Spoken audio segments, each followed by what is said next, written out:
যে একই সাথে চার জায়গায় আগুন লাগেছে, একই সাথে চার জায়গায় আগুন লেগেছে না, আগুন দেয়া হয়েছে।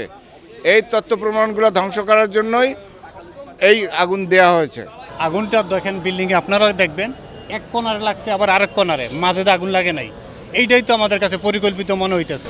এটা অবশ্যই পরিকল্পনা হতে পারে, আর তারপরেও একটা তদন্তর ভিতরে সব কিছু, তদন্ত নাও কিন্তু আর কি বলা যাবে না। আজকে এখানে একটা ঘটনা ঘটেছে, আপনার কি মনে হয় যে কেন এটা ঘটলো? জি, আমার মনে হচ্ছে বিষয়টা হলো, আপনাকে একটু পিছন থেকে বলি। প্লিজ। 2009 সালের 25 ফেব্রুয়ারি যেমন বিডিআরকে দুর্বল করার জন্য এবং বিডিআরকে ধ্বংস করার জন্য পরিকল্পিত একটি হত্যাকাণ্ড ঘটানো হয়েছিল শেখ হাসিনা সরকার ক্ষমতায় আসার পরপরই।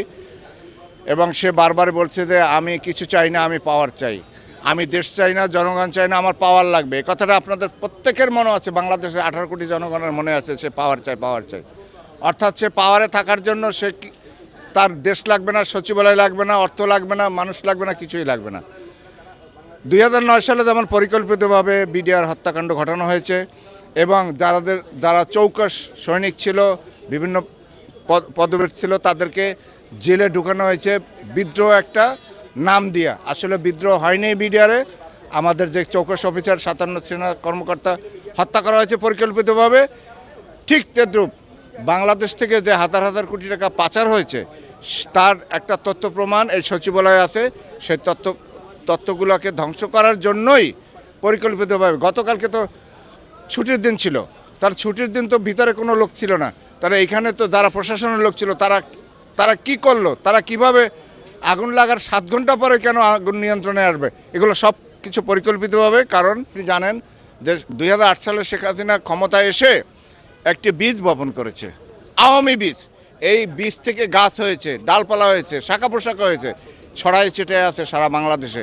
এই আওয়ামী দোসর এবং ফ্যাসিস্ট হাসিনার গোপালগঞ্জে যারা আছে, এরা বিভিন্ন প্রশাসনের সব জায়গায় আছে, এই সচিবালয়তেও আছে, সব জায়গায় আছে, তাদেরকে নির্মূল করতে হবে। যে একই সাথে চার জায়গায় আগুন লাগেছে, একই সাথে চার জায়গায় আগুন লেগেছে না, আগুন দেয়া হয়েছে। এই তথ্য প্রমাণগুলো ধ্বংস করার জন্যই এই আগুন দেয়া হয়েছে। আমরা সাধারণ জনগণ যারা আছি, 2009 সালে পরিকল্পিতভাবে ঘটনা হয়েছে বিডিআর হত্যাকাণ্ড। আজকে 27শে ডিসেম্বর, আজকেও পরিকল্পিতভাবে এই আচ্ছা, আপনার কি মনে হয় যে পতিত যে আওয়ামী লীগ সরকার, সেই সরকারের কি ধরনের নথিপত্র এখানে থাকতে পারে যেই কারণে তারা এখানে পরিকল্পিত? হ্যাঁ, হাজার হাজার কোটি টাকা পাচারের যে নথিপত্র, সেখানে তো কিভাবে মেগা প্রকল্প আছে না, সে মেগা প্রকল্পের তো নথিপত্র আছে। অর্থাৎ মেগা প্রকল্প নামে মেগা লুটপাটের যে তথ্যগুলো আছে সেগুলো সব এখানে আছে। সেইগুলোকে ধ্বংস করার জন্যই এখানে আজকে 4 জায়গায় একসঙ্গে আগুন দেওয়া হয়েছে। আমরা প্রত্যক্ষদর্শী, আমরা যা দেখলাম, প্রত্যক্ষদর্শীদের কাছে যা শুনলাম, আগুনটা দেখেন বিল্ডিংয়ে আপনারাও দেখবেন, এক কোণারে লাগছে আবার আরেক কোণারে, মাঝে তো আগুন লাগে নাই। এইটাই তো আমাদের কাছে পরিকল্পিত মনে হইতেছে। এটা আমরা সুষ্ঠু তদন্তের দাবি জানাচ্ছি, ঠিক আছে। এবং স্পর্শকাতর মন্ত্রণালয়গুলো, এখানে নথিপত্র অনেক ফাইল ছিল, যেটা ফায়ার সার্ভিসের ডিজি মহোদয়ও বলছেন। হ্যাঁ, এবং এখানে এগুলা আমরা উচ্চ পর্যায়ে একটা তদন্ত কমিটি গঠনের অনুরোধ জানাইতেছি। আচ্ছা, আপনি যেটা বললেন যে এখানে অন্য কোনো ঘটনা থাকতে পারে, আপনার কি মনে হয় যে এটা কেন বা কারা করতে পারে? ভাই, এটা পতিত সরকারের লোকজন তো এখনো সক্রিয়, এটা তো আপনি বুঝতে পারতেছেন।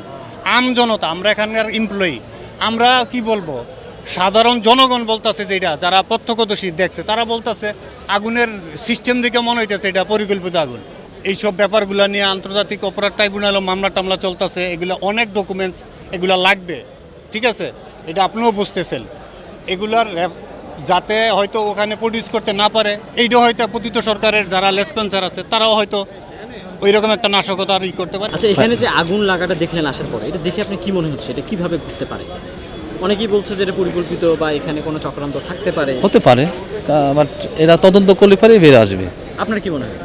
তো আমার ধারণা, এটা এখানে রাত 1টার দিকে আগুন লাগছে, এটা অবশ্যই পরিকল্পনা হতে পারে, আর তারপরেও একটা তদন্তর ভিতরে সব কিছু, তদন্ত নাও কিন্তু আর কি বলা যাবে না।